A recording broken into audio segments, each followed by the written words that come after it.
지난 4일 미국 조지아에서 갑자기 체포돼 구금됐던 우리 국민 316명이 조금 전에 귀국했습니다. 정부는 건강 상태에 문제가 있는 사람은 없었고 새로운 비자와 체류 자격 시스템을 적극적으로 추진하겠다고 설명했습니다. 그런데 구금자들이 출국하자마자 미국이 다른 압박을 시작했습니다.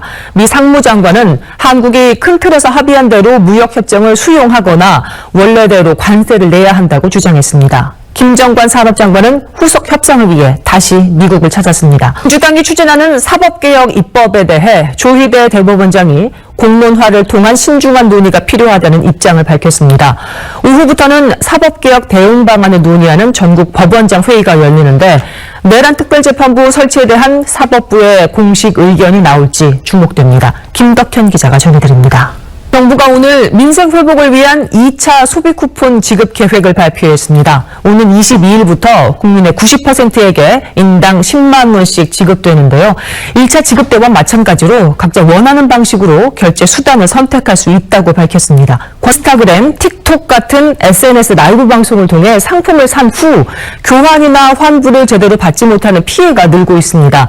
판매자와 연락이 두절되는 경우도 속출하고 있어서 주의가 필요합니다. 유덕기 기자입니다. 네, 다음 소식입니다. 최근 잇따라 발생한 어린이 유괴 시도 사건에 학부모들 불안이 커지자 서울시가 시내 전 초등학생들에게 누르면 경고음이 울리는 안심벨을 지급하기로 했습니다. 오세훈 시장이 현장을 찾아서 안심벨 사용 현황과 안전 상황을 직접 점검했습니다. 정부가 지난해 14,000명으로 뜬 자살자 수를 5년 내 10,000명 아래로 줄이고 10년 안에 10만 명당 자살률을 40%가량 낮춰 경제협력개발기구 자살률 1위 우명에서 벗어나겠다는 목표를 세웠습니다. 이를 위해 자살 시도자나 유족 등 고위험군을 집중 관리하고 채무, 생활고, 실업, 범죄 피해 등 다양한 위기 요인에 선제적으로 대응하는 등 모든 부처와 지방자치단체가 자살 예방 대책을 추진하기로 했습니다. 정부는 정부서울청사에서 김민석 국무총리 주재로 제9차 자살예방정책위원회를 열고 이 같은 내용의 2025 국가 자살예방 전략을 심의했습니다.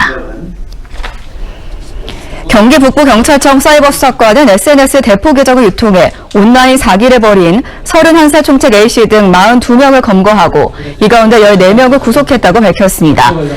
이들 일당은 지난해 5월부터 올해 7월까지 캄보디아, 중국 등의 사무실을 차린 뒤 가짜 안전결제 피싱 사이트 등을 운영한 것으로 경찰 조사 결과 드러났습니다. 피해자는 1,462명이고 피해액은 67억 원에 달합니다. 범행에 이용된 대포 계정은 532개였는데 대부분이 청소년 명의로 된 계정들이었습니다.